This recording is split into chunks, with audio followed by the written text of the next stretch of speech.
Patrick Hutzel from intensivecarehotline.com with another question answered for our members from intensivecaresupport.org, where we have a membership for families of critically ill patients. Now, I'm reading out a question from one of our members from last year, and all names are changed. Everything is anonymous here, and how we answered the question, so you can get an idea of what you get if you are becoming a member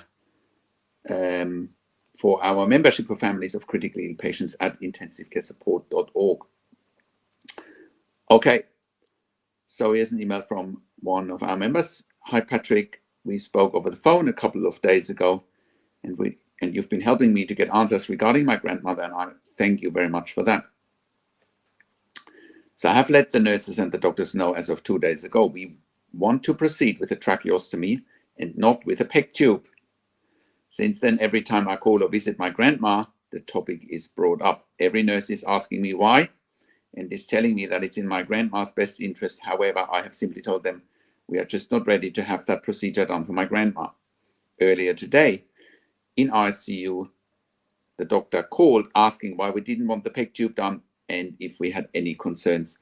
My question is, if they find an ltac who would take her with a nasogastric tube, what would I do to possibly keep her in ICU?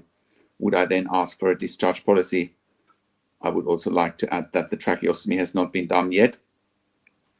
And it probably won't be done until Monday or Tuesday, because from what we were told, she needs to be off the Plavix for 2 to 5 days. Today was day 1 of her not receiving the Plavix.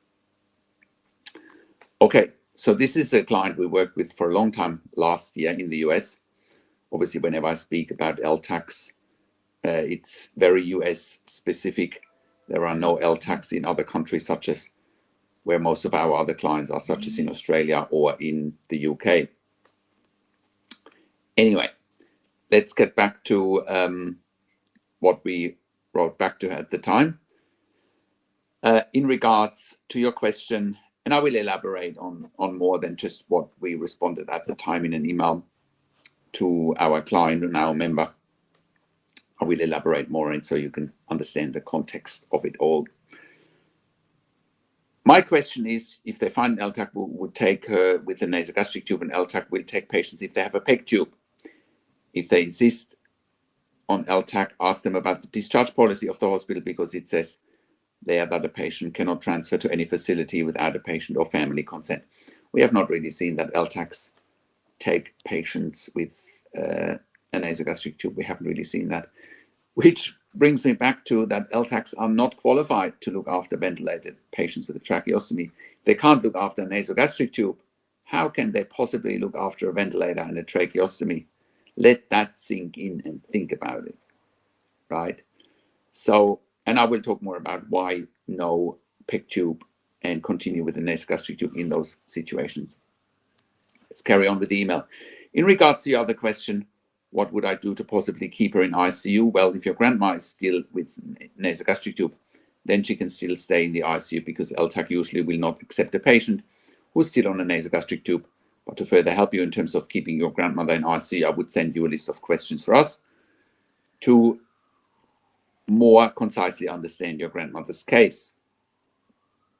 And we have done that. We have sent her a list of questions, which I won't go into too much detail now, because we have, if you go to our website and you type into the chat pad what questions to ask when your loved one is critically ill in intensive care, you get a whole list of questions. But I want to elaborate more on, you know, how to steer situations like that if you are in a similar situation, especially if you are watching this and you're in the US, where there's the threat of your loved one going to ltac after they had a tracheostomy, right?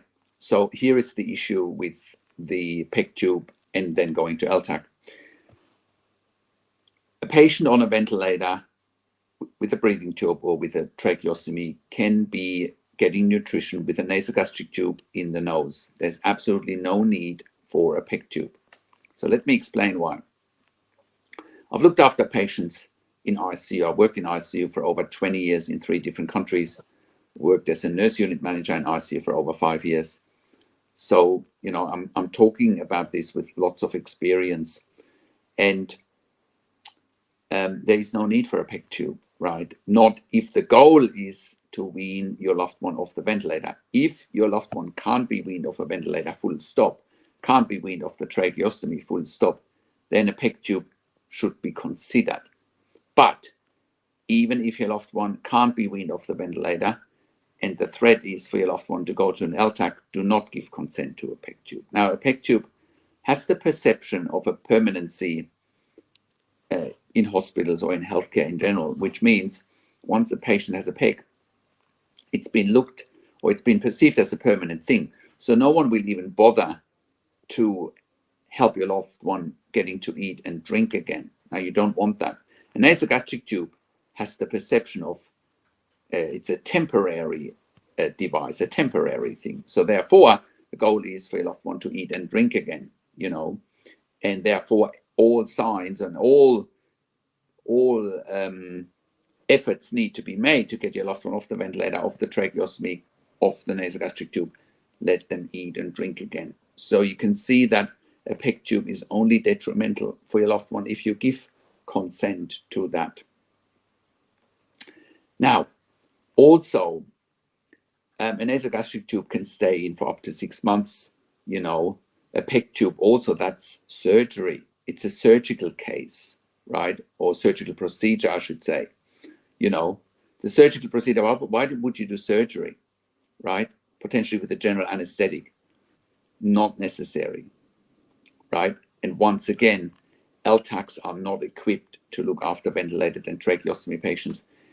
ICUs will try and quote unquote sell you an ltac saying, oh, they're the specialists on weaning patients off a ventilator and a tracheostomy. Look up the online reviews. Talk to families who have loved ones in ltac, right? But when you look up online reviews, you'll get the picture pretty quickly, right? Now, I am not opposed to a tracheostomy.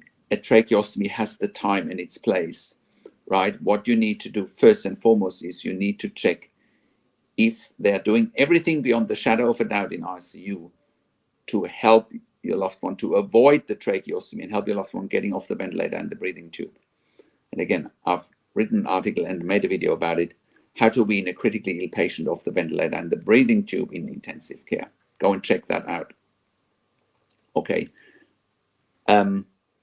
Also, coming back to ltacs, you know, what we see over and over again when working with clients one-on-one is when they go to ltac, ICU tells them, we got to go to ltac, they're the specialists on weaning patients off the ventilator and the tracheostomy.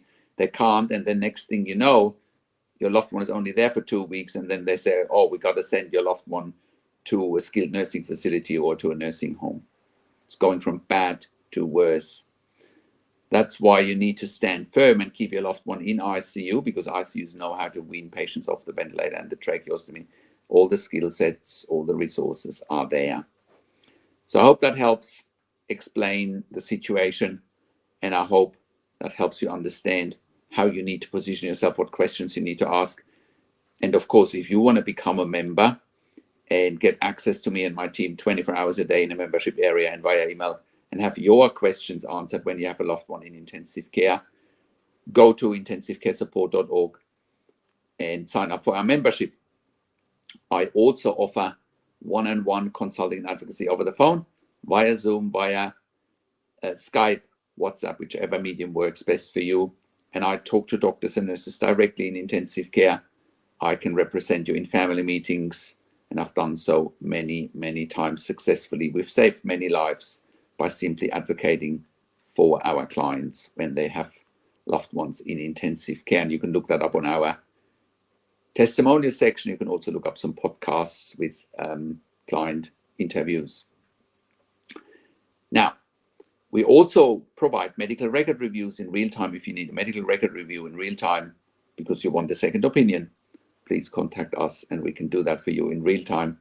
We also offer medical record reviews after intensive care if you have unanswered questions, need closure, or you're suspecting medical negligence. Please contact us as well. And if you have any questions about what we exactly do and you want to have a quick chat, have a look at intensivecareoutline.com. Call us on one of the numbers on the top of our website, or simply send us an email to support@intensivecarehotline.com with your questions.